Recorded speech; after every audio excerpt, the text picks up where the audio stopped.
What's the inspiration behind that? When I saw it in the field, it was like, I've got to do something with that, and I wanted to do a military tribute. And when you look at it, I don't know if you guys had a chance to look at the tailgate on it. Stacey David was the most trusted man in automotive television. Then the show went on without him. No farewell episode, no goodbye speech, no statement, no interview, no explanation anywhere, not that year, and not in the years that followed. Gears is a how-to show. It's not a reality show. We don't do the reality stuff. And basically the idea behind it is to teach people how to build things and how to be creative. A host that big does not simply stop appearing, and the silence was so complete that fans spent the next 2 decades filling it in themselves. Fired, burned out, pushed out. Every theory got repeated until it sounded like fact. Not one of them was the real reason, and the real reason has been sitting in plain sight the entire time. The builder before the cameras. Long before Stacey David was a familiar face on automotive TV, he was already the kind of person who could not leave a machine alone. Growing up in Boise, Idaho, he was not simply fascinated by cars, bikes, and engines. He wanted to know what made them work, what made them fail, and what could be improved by anyone patient enough to take the whole thing apart.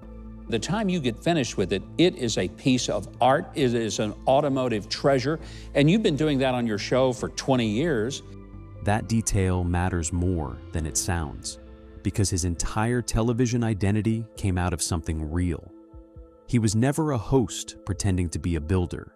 He was a builder who happened to become a host, which is exactly why his vanishing act landed so strangely later. Hosts get replaced all the time. Builders do not simply stop building. As a teenager, he worked on go-karts, motorcycles, tired old engines. That obsession taught him the most important lesson in fabrication. Nothing feels impossible once it is understood as a set of parts.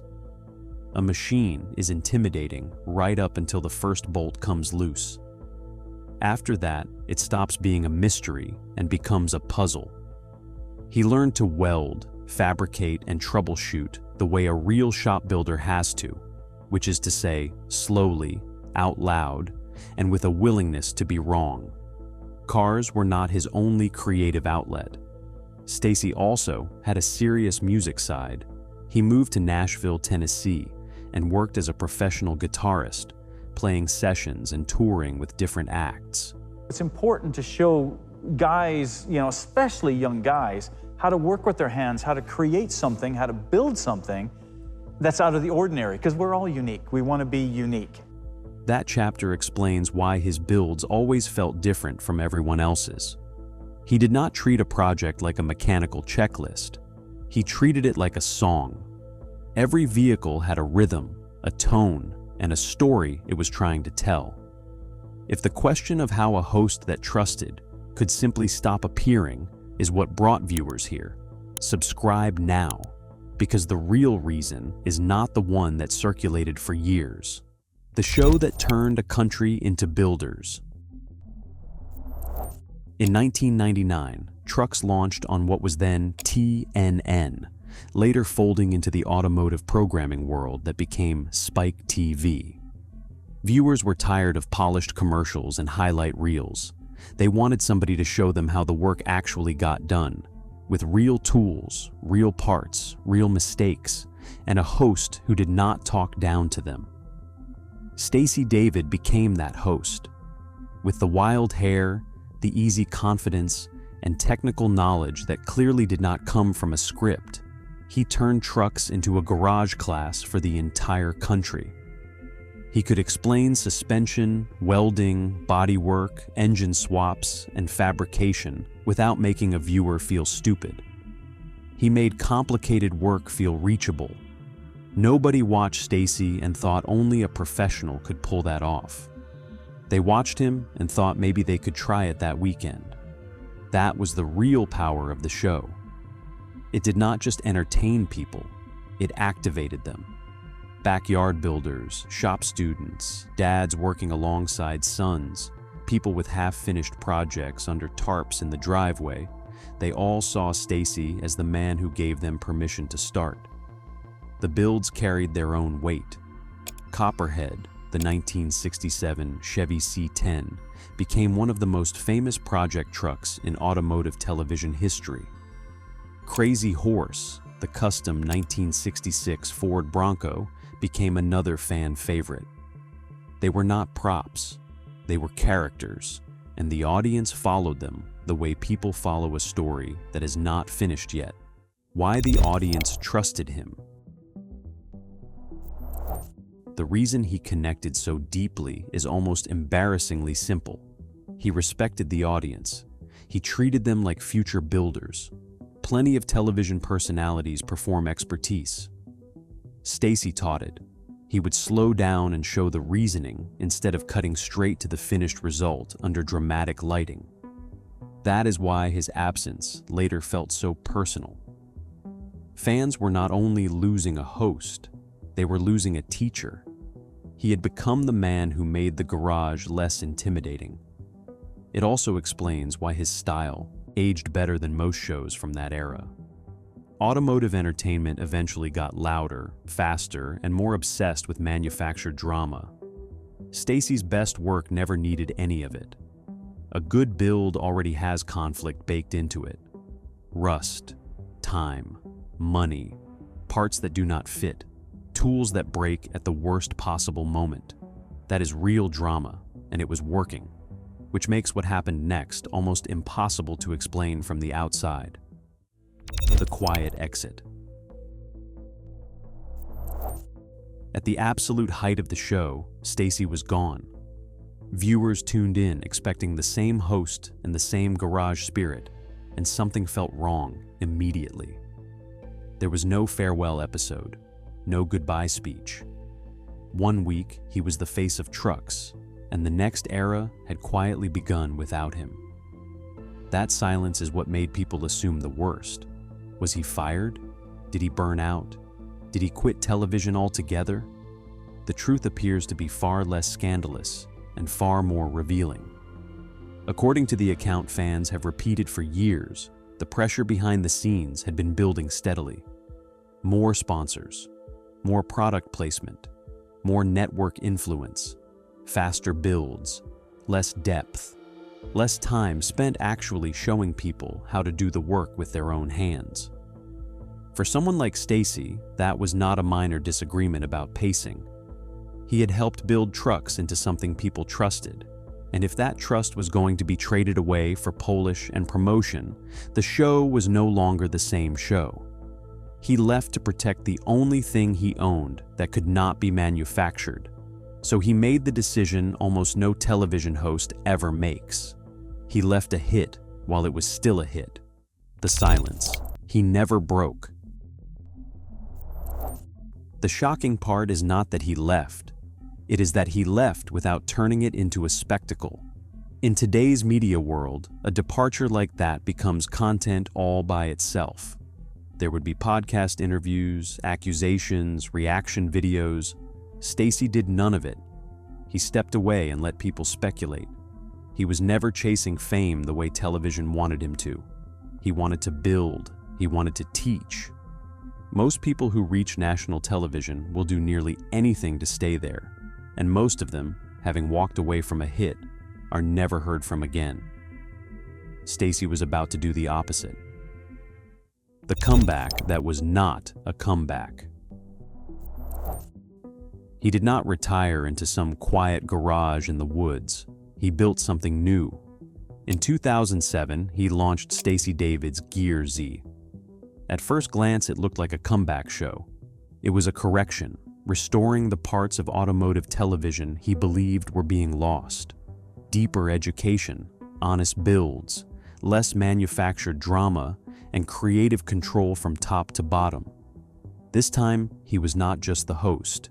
He became the producer, the director, and the owner through his company, Rattletrap. On trucks, Stacey was the face of a show that could eventually be steered in directions he did not choose. On Gear Z, the show moved through him. That is why Gear Z felt familiar without being a copy. Same heart, more freedom. Then the industry came back with an offer designed to test exactly how serious he had been. The offers he turned down.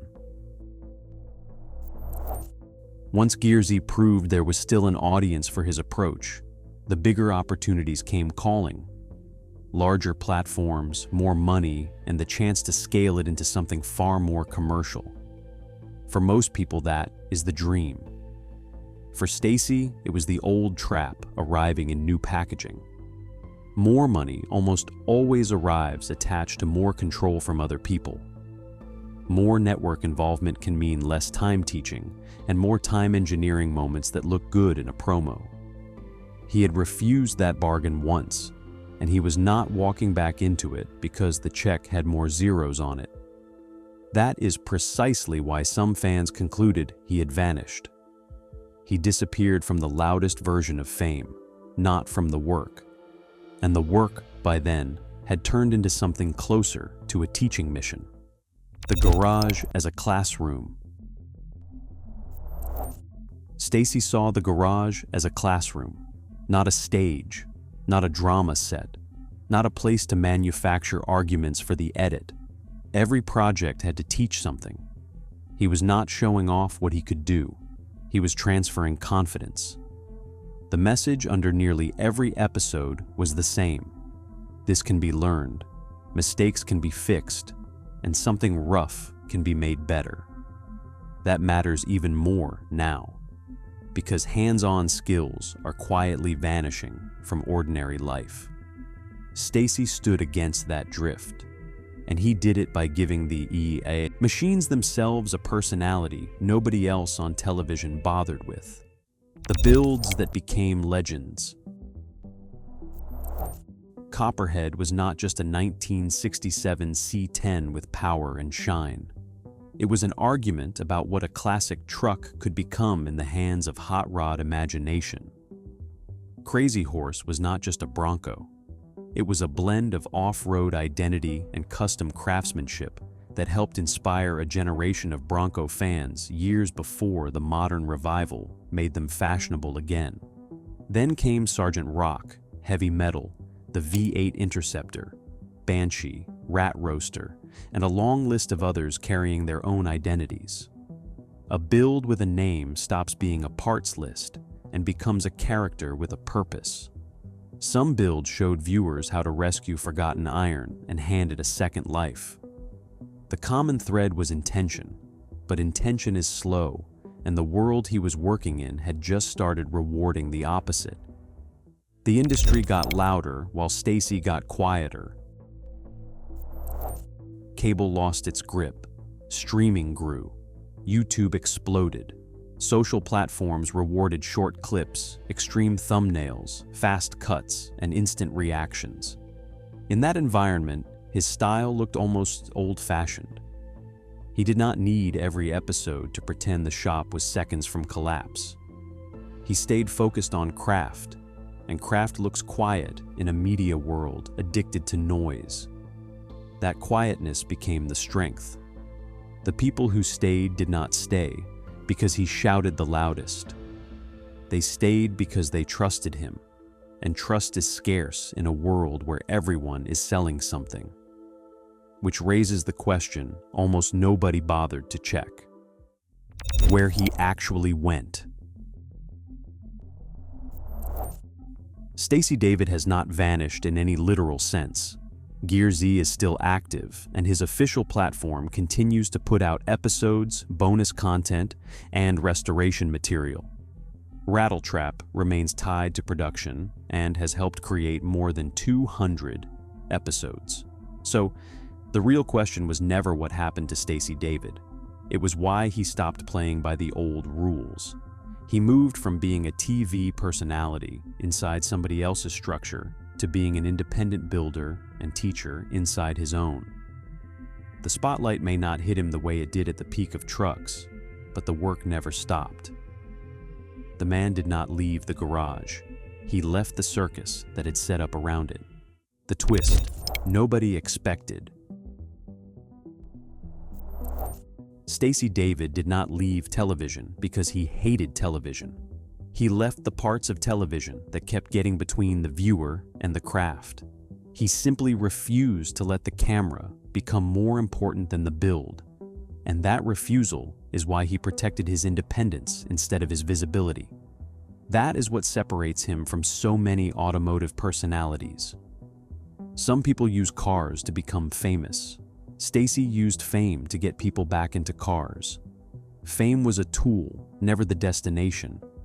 The destination was always the garage, the project, the lesson, and the person watching at home who finally felt brave enough to pick up a wrench. Seen that way, the timeline finally makes sense. Trucks was the breakthrough. Leaving trucks was the protection. Gear Z was the rebuild. The lower profile was never defeat. It was the price of doing it right. Why his legacy still matters. Stacey David's legacy is not measured in the vehicles he built. It is measured in the builders he created. Somewhere out there are people who learned to change their own oil because of him. People who tried welding because he made it feel less intimidating. People who bought a project truck because Copperhead convinced them an old C10 could become art. People who watched a rusted-out shell come back to life and understood that patience can turn decay into pride. That is a completely different kind of influence from ratings. Ratings measure attention. Legacy measures action. His viewers did not just watch. Many of them walked out to the garage afterward. They bought tools. They made mistakes. They fixed them. They kept old vehicles alive that would otherwise have rotted into the ground. That is why his story feels nothing like a normal television disappearance. He needed to leave behind enough knowledge that other people could keep building without him. So, what do you think? Did Stacey David make the right call by walking away from the mainstream TV machine? Or should he have stayed on the bigger platform and fought to change it from the inside? Drop your thoughts in the comments. And if you want more stories about the real reasons automotive legends disappeared from the spotlight, hit like, subscribe to the channel, and turn on notifications so you do not miss what comes next.